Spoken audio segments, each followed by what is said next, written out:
Hi, welcome to Outsmart Your Guitar. Glad you could join us. Today in Soloing Concepts, we're in part 2 on electric fingers, playing with your fingers on your picking hand, no pick. All right? Today is the lead guitar approach to how you would use your fingers to play solos, in the fashion of people like Mark Knopfler, Jeff Beck, and Buchanan, to name but 3 people who were well known for having used their fingers to play guitar, not just rhythm, but solos, and that to a blistering degree.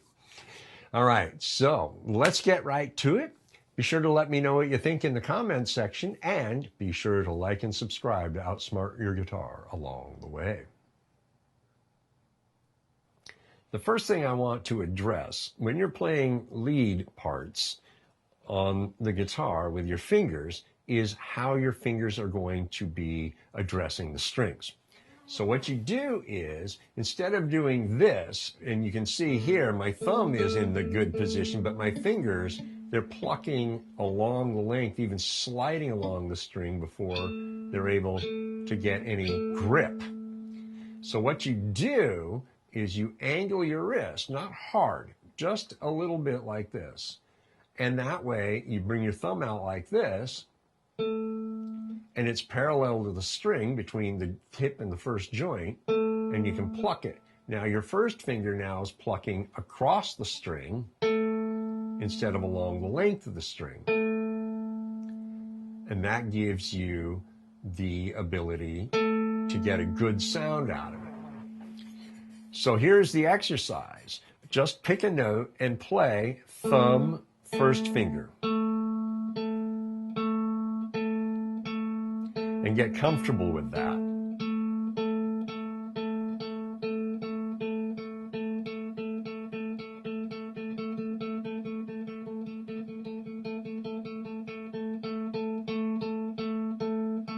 Now, you hear the consistency in the volume of this, and that's what you want to focus on, is getting a consistent, even volume out of it as well. Okay, so spend a couple of minutes and get comfortable, again, turning your wrist sideways a little bit, and then just plucking a string and getting the volume and the attack consistent between your thumb and your finger. All right? Okay, let's do some exercises here. The first exercise is just the pentatonic minor scale, and you're going to play every note alternating between your thumb and first finger. I'm in A.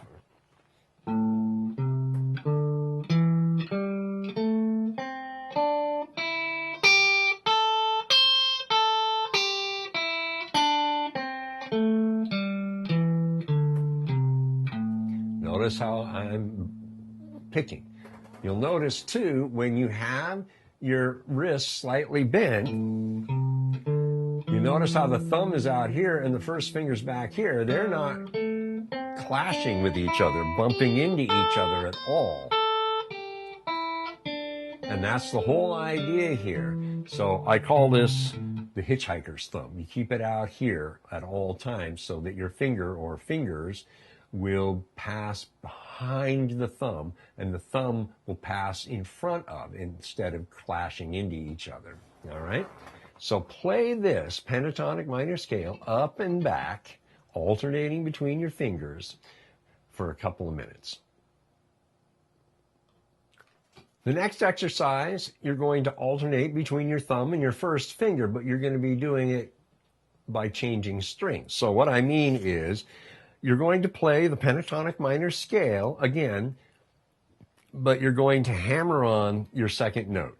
So you're going to play with your thumb on the 6th string, and then hammer on, and then move over to the 5th string and play with your first finger, and hammer on. Then thumb on the 4th string, hammer on, first finger on the 3rd string, hammer on, thumb on the 2nd string, hammer on, first finger on the 1st string, hammer on. Whoops.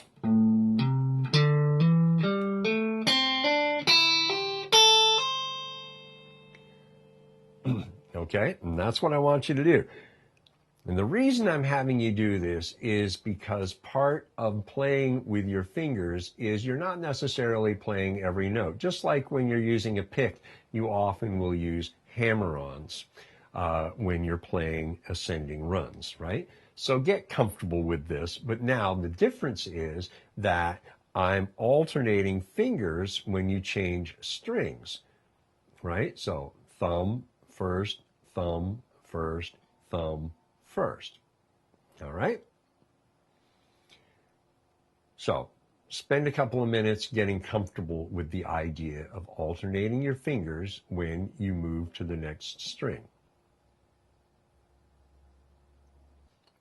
Okay, let's do the descending with pull-offs, starting at the top here on the first string with your thumb. Pull off. First finger on the second string. Pull off. Thumb on the third string, pull off. First finger on the fourth string, pull off. Thumb on the fifth string, pull off. First finger on the sixth string, pull off.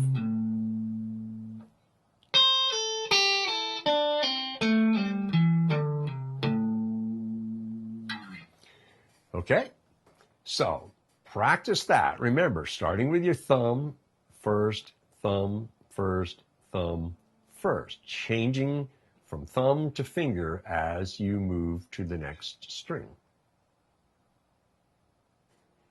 All right, the next exercise is pretty obvious, right? Now you're going to do ascending and descending all in one fell swoop. Okay, so.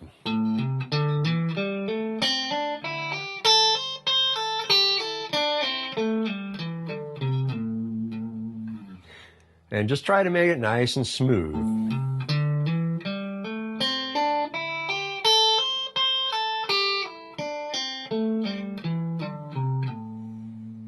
Up and back, and you can even put it to a metronome, which I recommend doing to help you stabilize your timing and not be wobbly, right?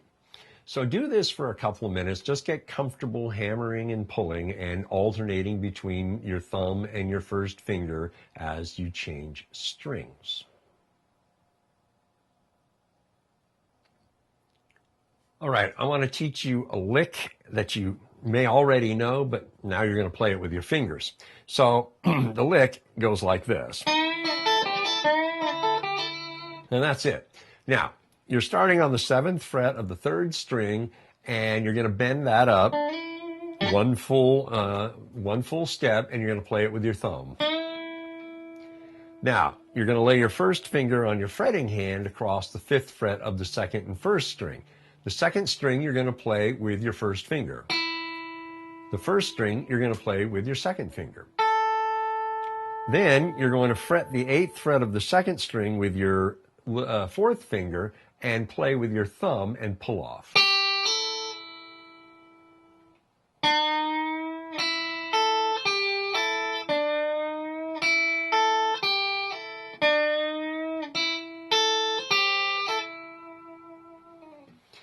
And that's the mechanics of it. So what I want you to do is work this out and learn to play it, because you're bringing your 2nd finger in, showing all the more reason and importance that you're angling your wrist. Your fingers are now able to come across the strings, get better attack, and they're not going to clash with your thumb because you're employing the hitchhiking thumb. It's always out there. You don't want to tuck it back in here at any time. You want it out here. So you see no clashing. All right? Spend a couple of minutes, get that lick down. The next lick I want to show you is basically double stops. Again, you're going to employ your 1st and 2nd fingers to play them for the most part. So if you went... So you're here on the 7th fret of the 4th string, playing with your thumb. Then you bring your 1st finger on the 2nd and 3rd strings at the 5th fret and play with your 1st and 2nd fingers.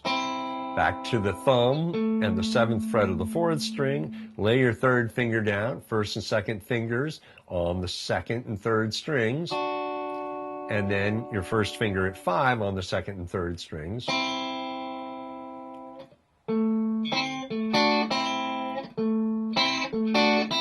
It's real simple.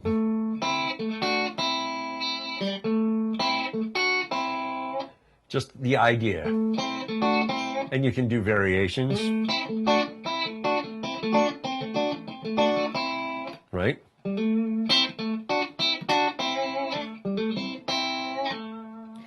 Just kind of have fun with that, right?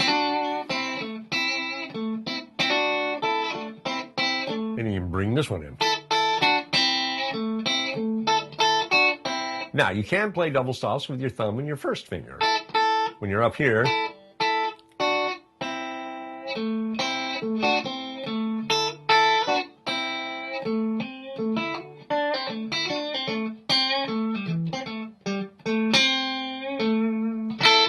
so, as you can see, you can just kind of go crazy with it, right? So, spend a little time and bring in the 1st string and 2nd string double stop.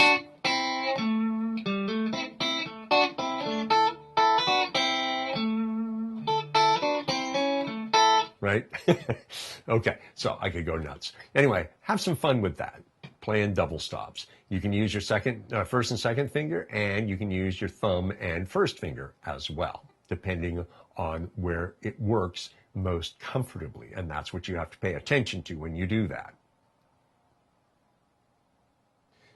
All right, you now have the core elements in what you play in most of your soloing stuff. When you're doing single notes, it's thumb and 1st finger. And hammer on some pull-offs occasionally. The 2nd finger will come in.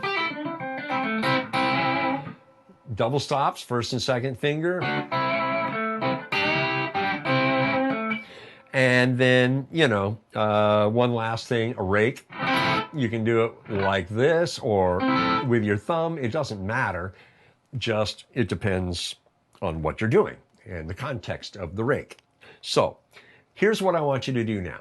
Since you have now the core elements of being able to play a solo, record an A minor vamp. Just a straight A minor rhythm. No other chords. Keep it simple because you're just practicing getting comfortable playing solos over the top of a vamp. And you know the A pentatonic minor scale, so you have most of the neck available to you, right? And now it's just a question of how you're going to approach it playing with fingers versus a pick. Sometimes you're going to want to bring that 2nd finger in, right? Like for stuff like that. And so be careful and just record the rhythm at a nice, easy tempo, all right? And you're going to go for something along these lines. 3, 4.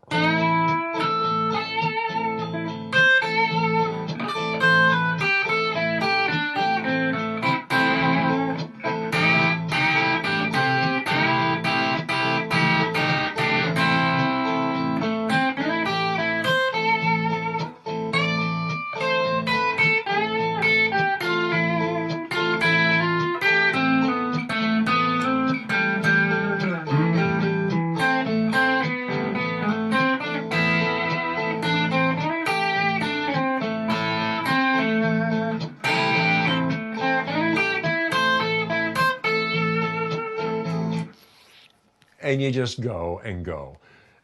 The idea is to get comfortable playing with your fingers and your thumb, soloing, all right? Spend 10 minutes or so just playing over this vamp, exploring the fretboard and what fingers need to be doing what, right? Because you want to employ your thumb and these 2 fingers. You can occasionally have your 3rd finger in there if it makes sense, There's no limit and there's no hard and fast, you can only do this rule, right? So spend, like I said, 10 minutes, 15 minutes just playing over the A vamp, the A minor vamp. Then, if you want, put in a more involved progression and start to craft ideas.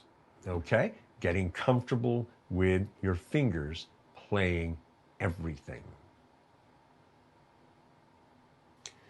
There's a lot more, of course, in working with your fingers. You can blend rhythmic elements and lead guitar elements, as we see in the song Sultans of Swing. And so refer to the first part for rhythm ideas that you can incorporate as part of a solo concept. It's really wide open.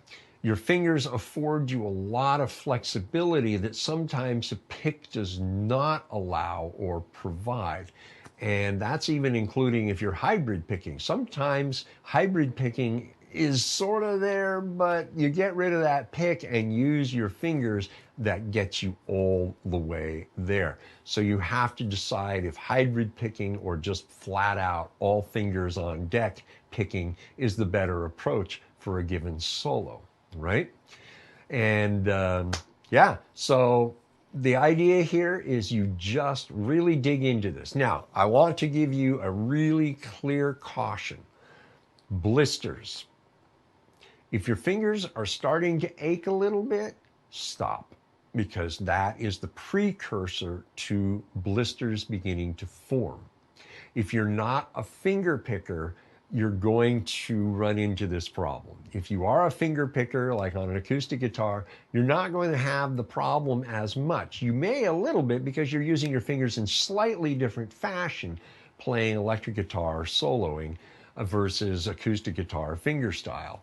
But you may not have much of a problem if you really play a lot of finger style. But I really want to caution you, if you're not a finger picker, be careful not to let blisters happen, because then you have to stop for a few days until those blisters go away, okay?